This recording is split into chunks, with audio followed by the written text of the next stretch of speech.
Okay, I've had a bit of a problem with the sound. Let me just go back a bit. Okay, so let's just go start again.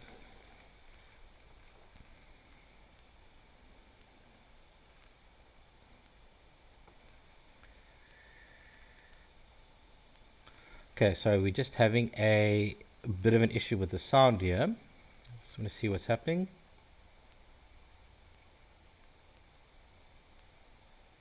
Okay.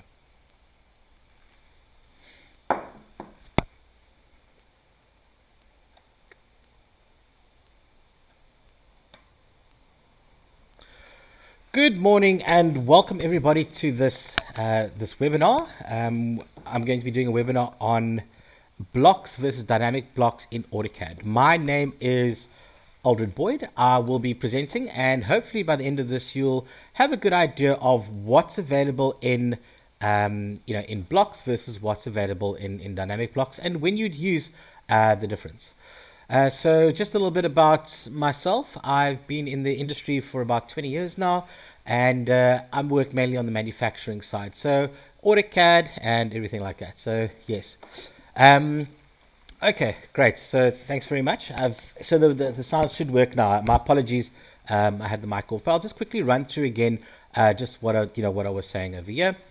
So just an introduction quickly, just go through it. What is a standard block? What is a dynamic block? And then just advantages over dynamic blocks versus standard blocks as well. Then I'm going to actually go through a demonstration on how to create a block and how to create a dynamic block as well.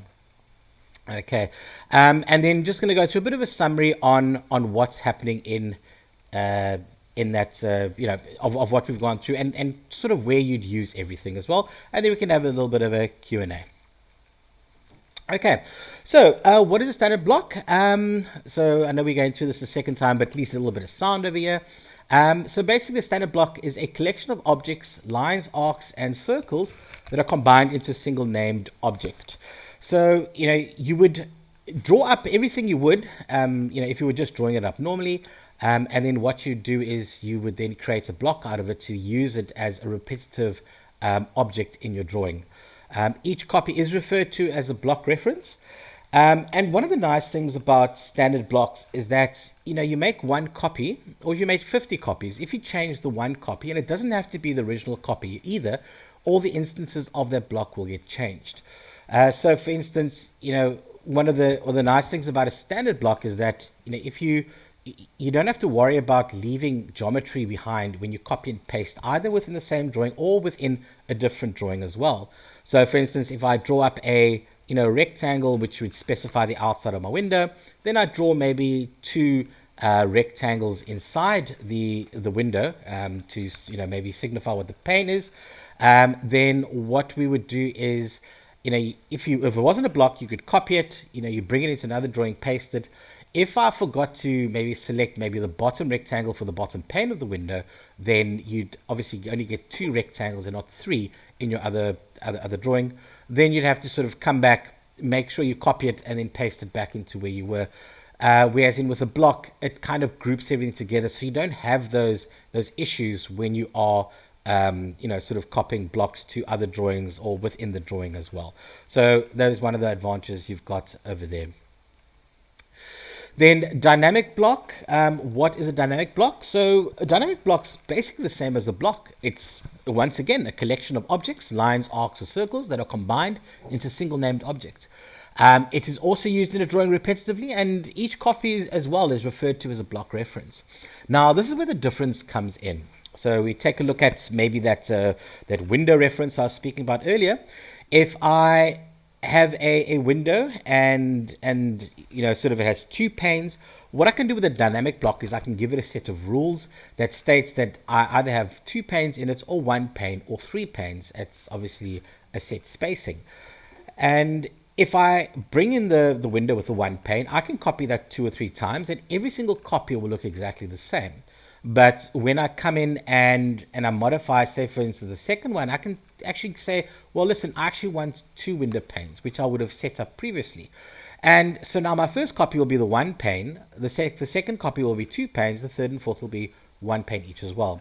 If I went to the third and fourth, I could say maybe the third one has to be 3 panes, and the fourth one maybe has to be 2 panes. So you can actually have different copies of instances in each dynamic block over there.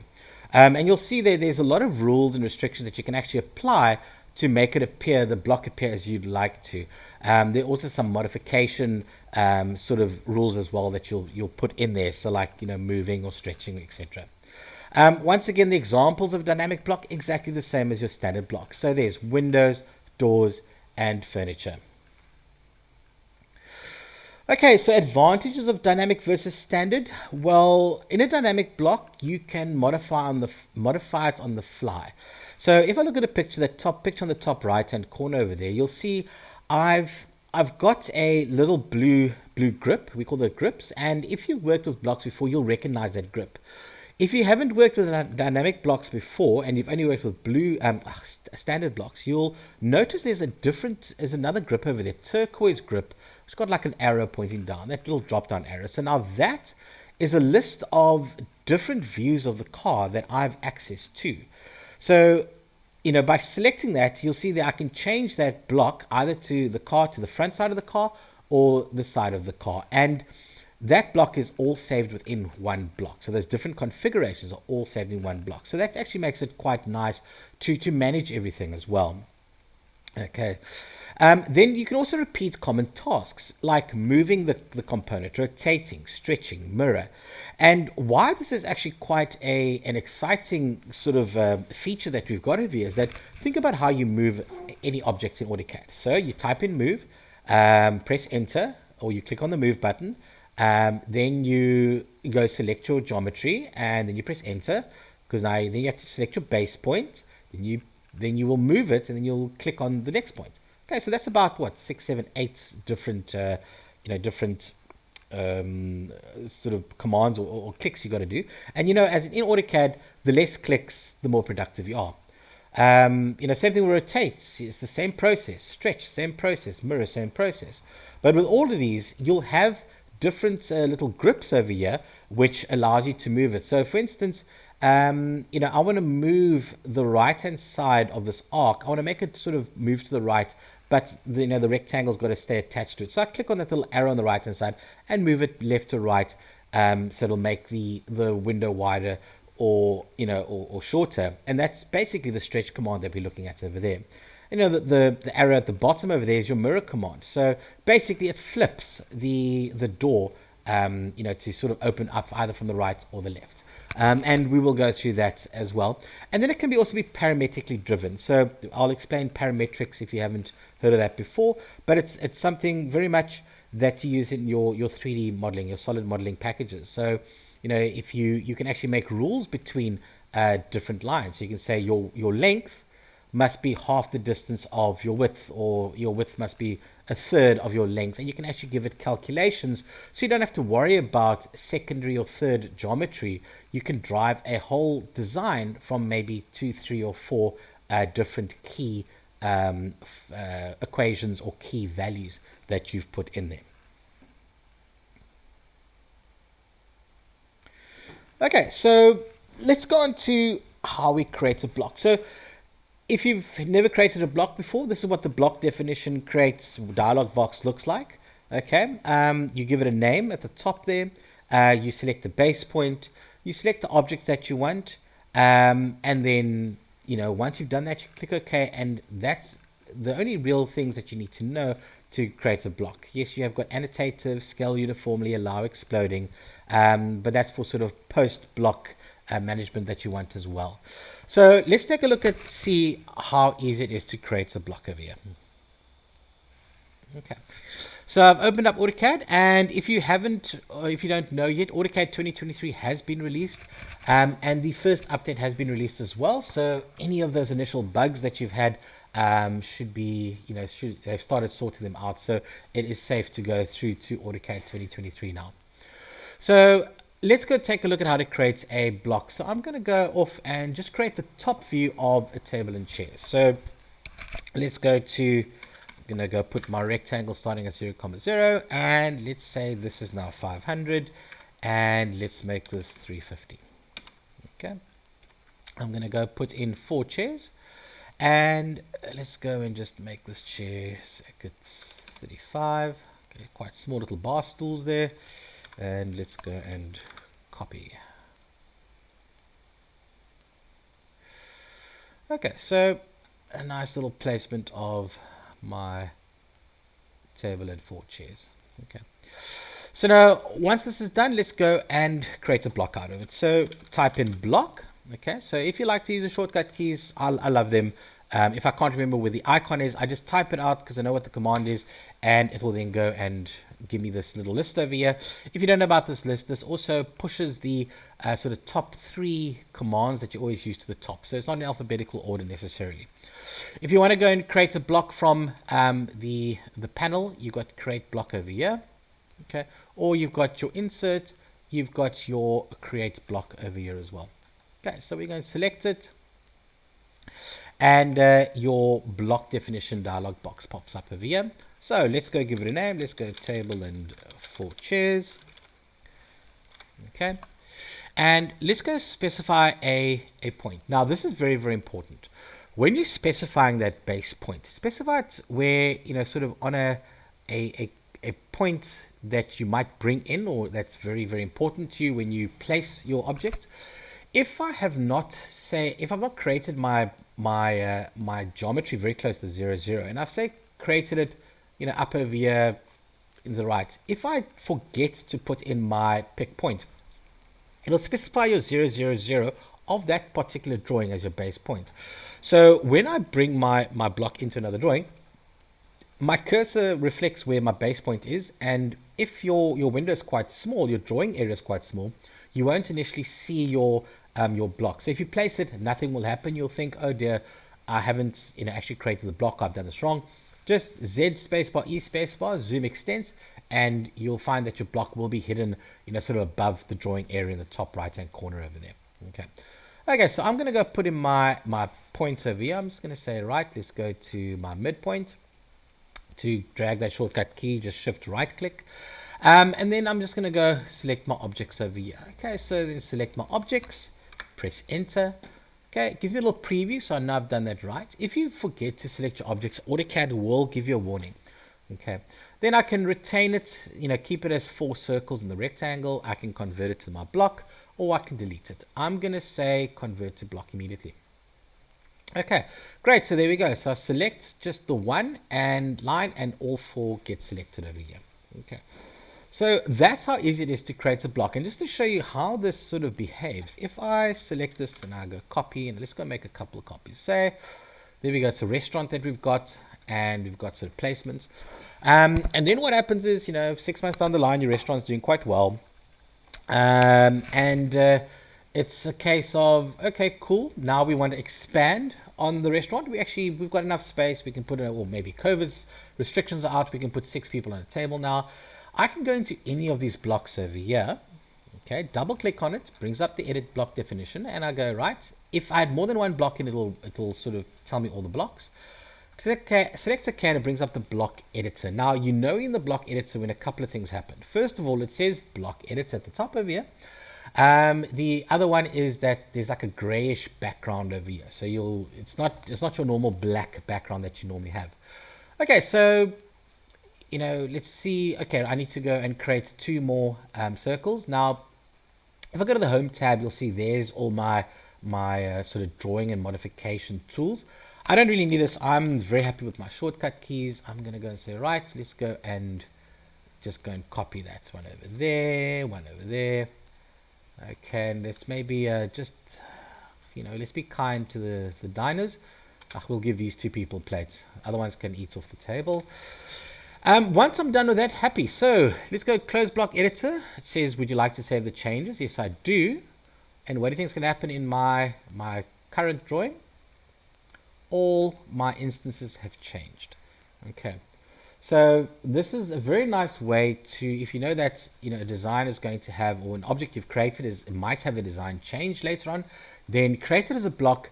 You can change the one, it'll automatically change all of the others as well. Okay, so that is just a quick little intro into blocks and how you actually go and create a block as well.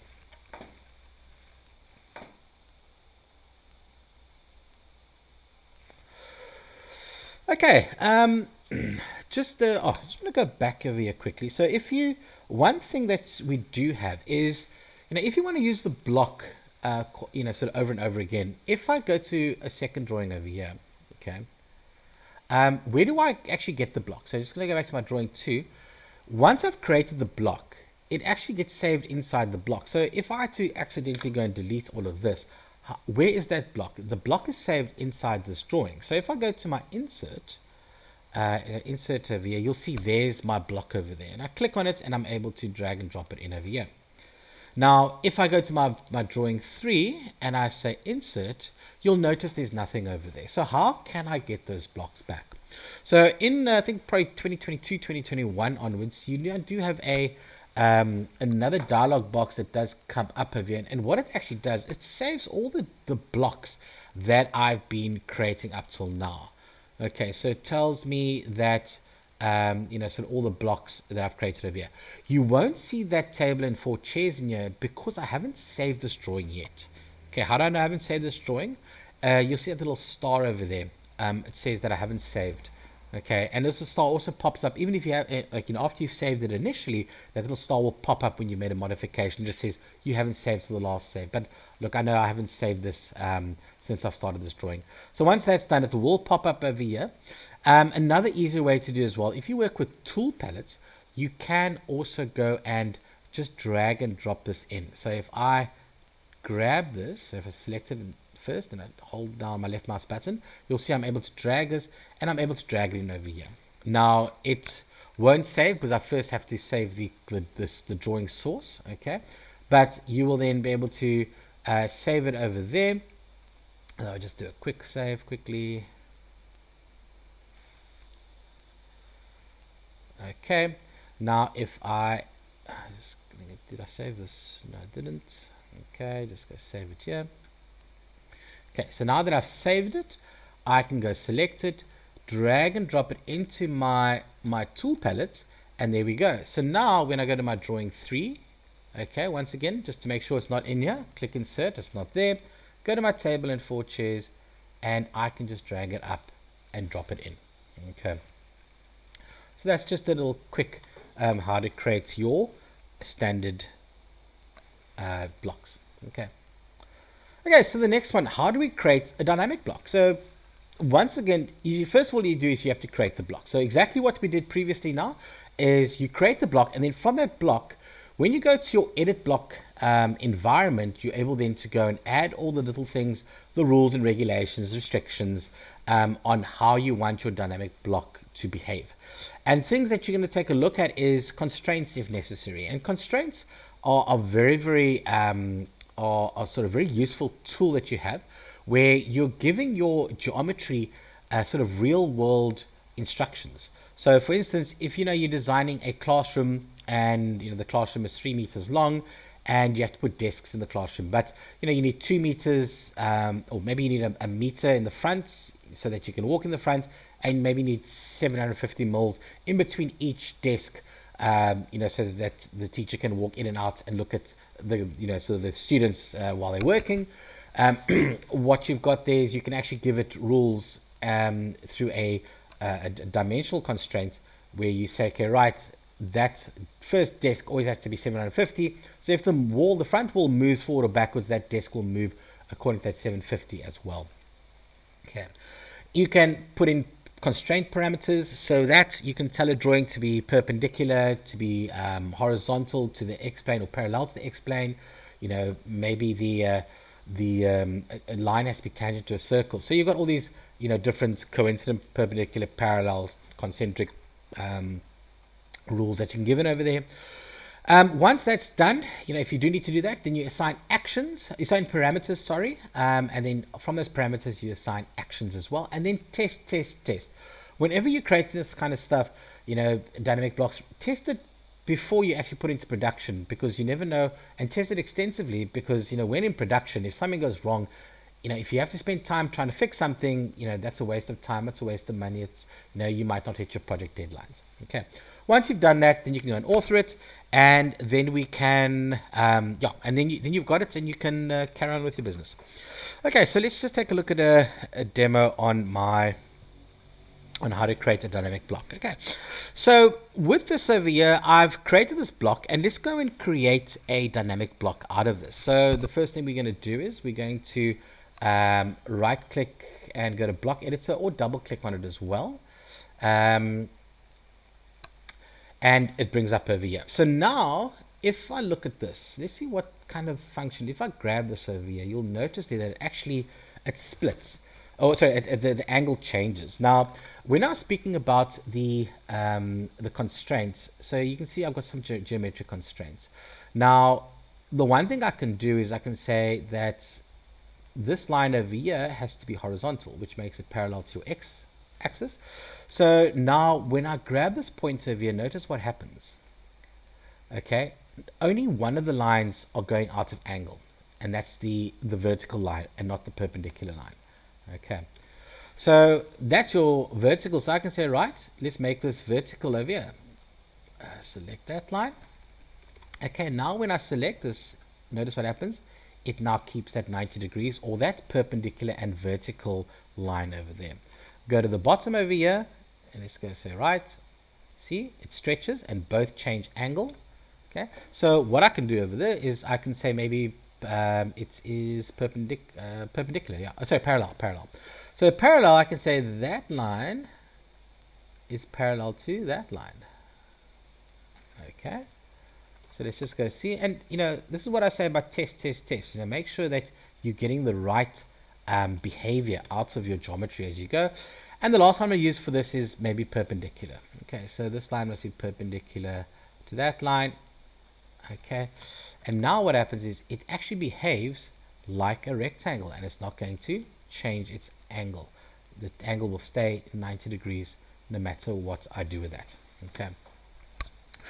Okay, so let's take a look at how can we create a dynamic block out of this. So one of the things that you want to maybe do is, if I look at this line over here, okay, so this is 500, and maybe we want to increase the table size, from 500 to 600 to 700.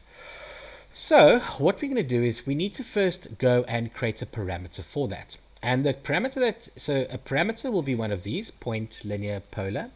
And then you'll also then put an action to that parameter. Okay. So parameters, let's say linear over here, because you want it to stretch, you want it to get longer or shorter. So I'm going to say linear and select that point, and I select that point. It says distance 1. Now what you'll notice is there'll be an exclamation mark over there. And that exclamation mark tells me that there's no action that's been applied to this parameter. So let's go to the actions over here, and I can go stretch because I want it to get longer. So one thing I always say in AutoCAD is read the command line. Okay, if you can't remember what the next step is, read the command line. AutoCAD is always telling you exactly what to do. Okay, so at the bottom here, select parameter. I'm going to go and select this parameter over here. Okay, then it says specify the parameter point to associate with the action. Okay, right, and it's giving me a little red X over there. I'm going to say, look, I want it from there. Then it says specify the first corner of the stretch frame. Now these are very important. So stretch frame, we are stretching it. So think about how you do a stretch in normal AutoCAD. You will do a window going from right to left. Okay, and everything inside that stretch window will move. Okay, so it's fully inside, it will move. Anything that's partially inside that stretch window will stretch. So it'll get longer, and it'll be able to change the angle as well. Okay, select there, and then it says select the objects. Now I want these three chairs to kind of stay there, and the left vertical line to stay as well. And I'm just going to do the same over here. So it's going to be the same stretch window, and I press enter. Okay, so there we go. Now what do I need to do? Remember what I said? Test. So let's go to our test block. So under your block editor panel over here on the left hand side, we go to our test block. Okay, there we go. So it looks like a normal drawing that we've done. Select it, and okay, so there's my normal insertion point, but I've got my additional little turquoise arrow over here. And I select that, and guess what happens? It stretches everything out. Okay, awesome. Now when I do this as well, if I normally in a stretch command, remember you can change the angle. It won't change the angle of this because I put those constraints in. I've said that the lines have to be horizontal and vertical, perpendicular, parallel, so it won't change the angle. And I've got a very a predictable model that I can use to be able to create this. Okay, so once that's done, I can go back to my test block. Now, I did say something about, what did I want to, I wanted to create it at 500, 600, and 700, okay, instead of just dragging it out. So, what you're doing is you're putting kind of more rules that state, I need it to only be these different values. So if I open up my properties dialog box and I just select that distance 1 over there, if I scroll all the way to the bottom over here, under my value set, you'll see the distance type, okay, increment or list. Okay, I'm going to go list, and then under the distance value, see 500, I'm going to click on this little box over here, and it says add your distance value. So 500, 600, 700. Cool. And you'll see it'll put in little, sort of little markers over there, because that's 500, 600, and 700. Once that's done, once again, let's just see if this actually will work. So let's go to test block, select, and 500, 600, 700. So we'll only take those three values over there as it comes through. Okay. Okay. It's going to take us back to 500. Okay, close test block. Okay, so what else can we do with this? So maybe we want to do an array of sorts. Okay, so let's go back to our parameters. Okay, and let's go to our linear again. So linear, select that point and that point, bring it out. I'm actually going to, let's do that over there. We'll select it over there. Then I'm going to go to my actions, and this action now I'm going to do the array action. So specify the array action. Once again, it asks select your parameters, distance 2. Oopsie, just go again, parameter distance 2. Select the object. It's going to be everything. Okay. Then press enter, and then enter the distances between the columns. So now I don't know how far away those two chairs are, but I can select my bottom point and then just make it a little bit further. So let's make this, just press F8 so it goes straight up. So my author on, let's make it, where's this now, 700. Okay, let's see if it works. So test block, select my arrow, and there we go. As I move it, as it hits 750 or 700, whichever I did, it will then go place an additional block over there. Okay, and let's see what happens if I drag on this. Okay, it'll update all of them. Okay, so you can see that's working quite nicely for me. Okay. And then the last one I'm going to show you, just show a bit of a different one. So parameters, we've got our flip parameter as well. So maybe you want to flip the plates over here. I'm going to share plates. So flip, let's specify the base points of the flip line. I want to do the middle over here. Shift right click, midpoint. Okay, let's do from there to there, straight up. Okay, select where you want your parameter name to be. Then we go to our action. So every parameter must have an action, and we've got our flip. So it's nice to, it's flip and flip. Select the parameter that you want. So there's your flip state 1. Select the objects. It's going to be that object, and it's going to be that object. And press enter. Okay, let's go test. Test block. Select it, and then flip. Okay. So that's just a very little quick intro. I mean, that's also very how you can very quickly get into dynamic blocks. I mean, once you've got a block and you see there's more opportunities for you to be able to go and put that block into production, you can then go and just add these rules and regulations that you've got over here. Just if you weren't aware of it, under your tool palettes over here, you do have some pre-built in blocks as well.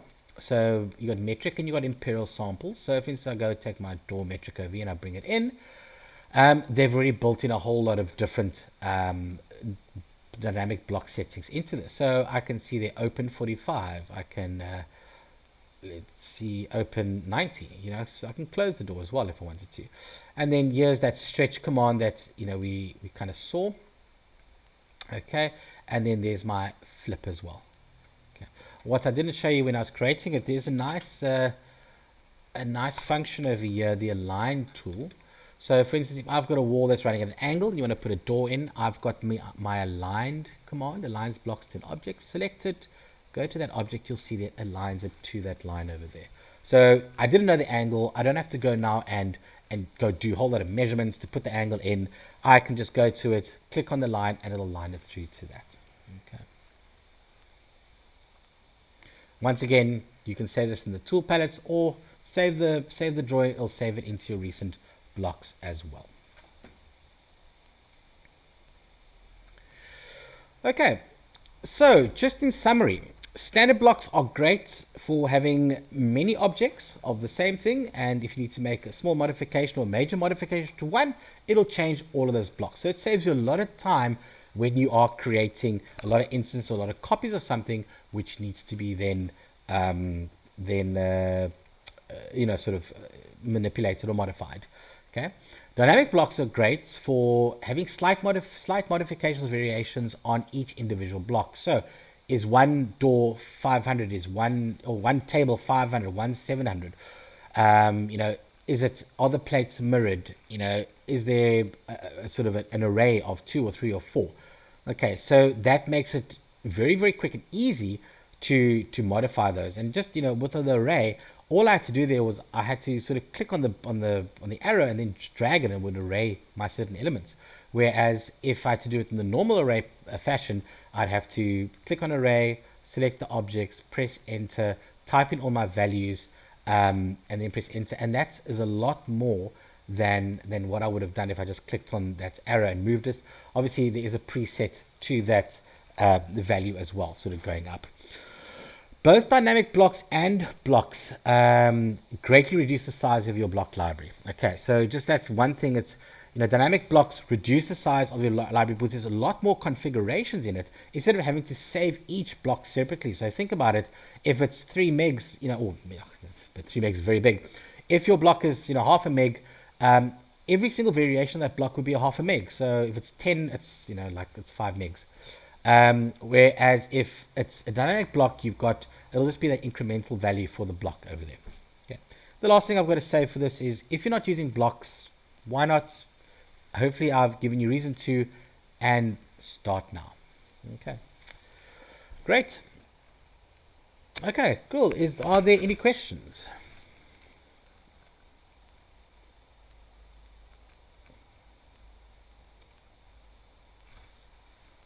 Okay, I don't see any questions coming up.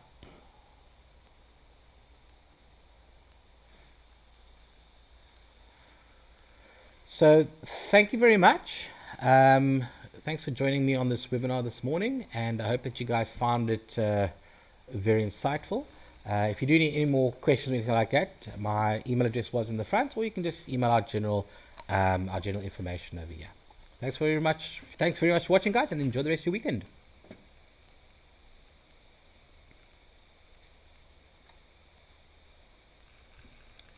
Oh shit.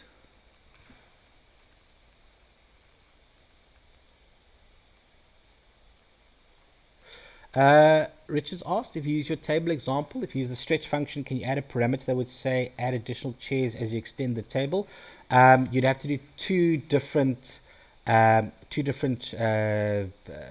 of parameters. One would be the stretch, to be able to stretch it, and then you would then add an additional one which you can put on the same stretch that you've put in there that says do an array. So as you are stretching the table, it will then go and add additional chairs on that. But you'll do basically two parameters. One would be the stretch parameter and one would be the array parameter.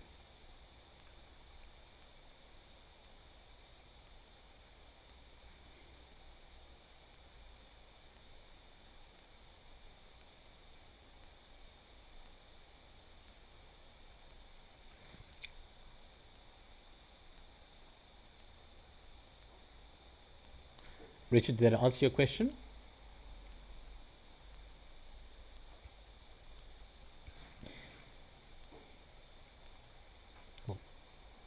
Great, fantastic. Um, that is fantastic. Awesome. Well, if there are no more questions,